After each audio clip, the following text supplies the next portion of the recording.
समर्थ। सर्वप्रथम सगळ्या यूट्यूब फॅमिलीला आपल्या मी रीना स्वागत करते तुमचं आपल्या या चॅनल मध्ये, ज्याचं नाव आहे स्वामी भक्त रीना। आणि कसे आहात तुम्ही? बरे आहात ना?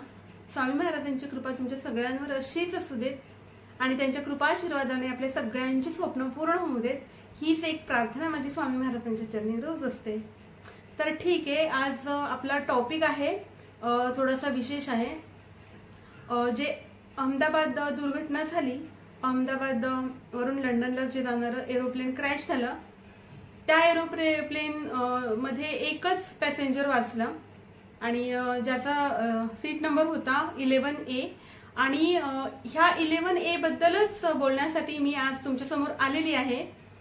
म्हणजे आपल्याला जे अनुभव येतात ते शेअर करत राहायचं। मी नेहमी शेअर करत राहते माझ्या व्हिडिओज मधून।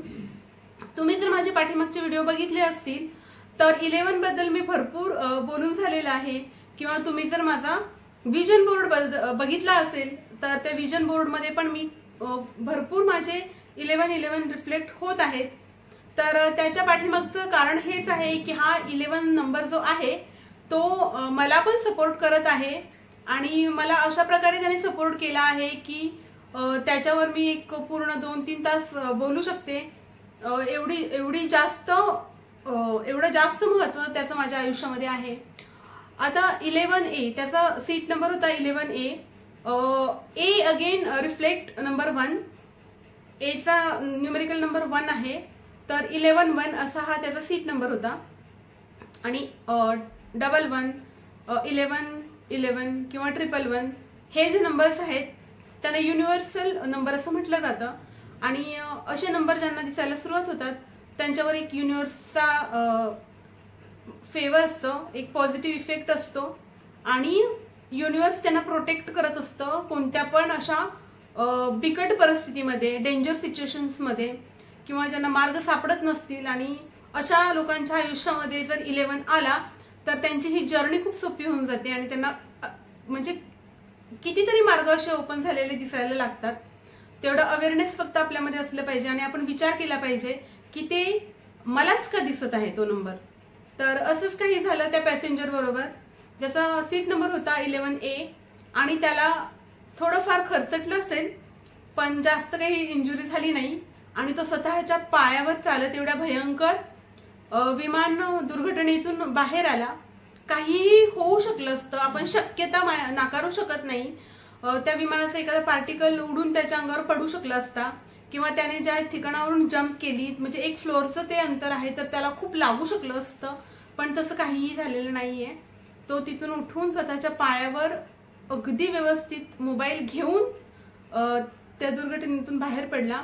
आणि मी जेव्हा ती घटना बघितली तेव्हा मी निशब्द झाले, कारण का ह्याच 11चा मला एवढा छान अनुभव माझ्या लाईफमध्ये आलेला आहे।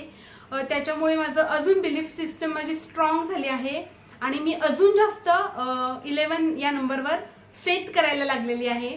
तर खरंच अशा गोष्टी ह्या युनिव्हर्स मध्ये असतात आणि हा जो 11 हा नंबर आहे हा युनिव्हर्सचाच नंबर आहे।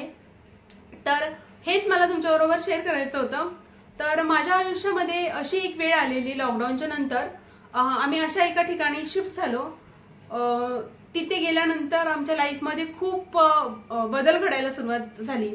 म्हणजे आपण म्हणतो ना की एकदम वेल्दी फॅमिली, एकदम व्यवस्थित राहणीमान आणि सुखी कुटुंब, आयडियल कुटुंबाची आपण संज्ञा ज्या कुटुंबाला देऊ असं कुटुंब असतं। आणि मग हळूहळू प्रॉब्लेम्स वाढायला सुरुवात झाली आणि मग काय कशामुळे होत आहे कळेना, मार्ग नाही, म्हणजे अनैसर्गिक क्रिया घडायला लागल्या असं मी बोलू शकते आमच्यावर। आणि मग करायचं काय?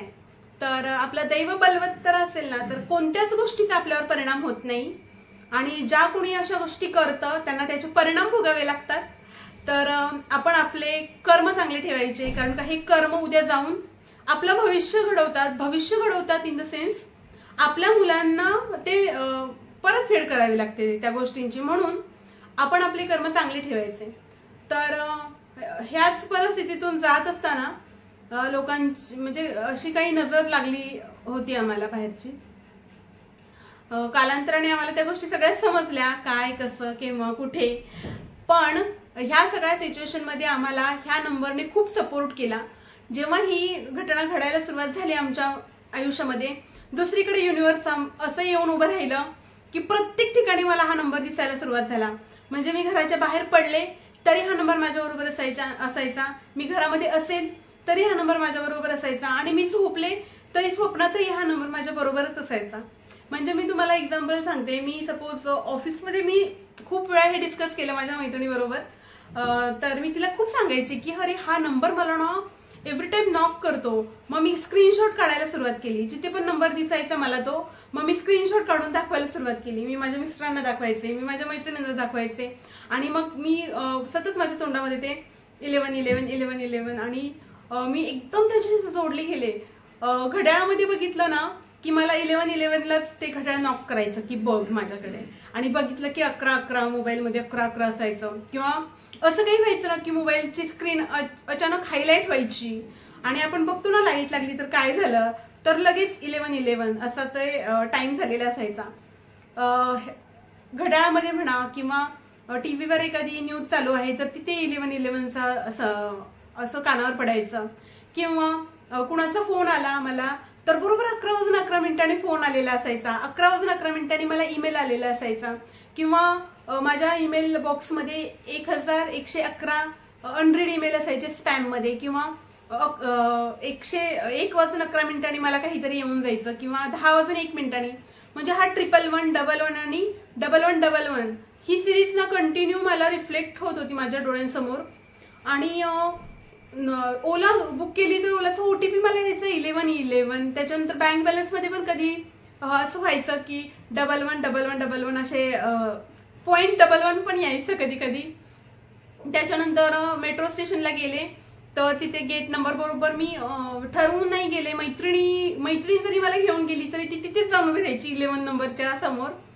अजून मी तुम्हाला सांगू शकते, मी RCT मॉलला गेले आणि तिथे मी गेटच्या आतमध्ये मी नेहमी त्या गेटने आत जायचे, नेहमी त्या RCT मध्ये मी खूप वेळा गेले, पण कधी हा नंबर मी त्याच्या अगोदर एवढा मला अट्रॅक्ट केलं नाही या नंबरनी. पण तिथे जो गेट नंबर आहे ना तर तिथे असा स्क्वेअर बॉक्स आहे, आणि तिथे असं इकडे या साईडला 11 लिहिलं आहे, इकडे 11, आणि परत त्याच्याच अपोजिट साईडला पण 11 आणि 11.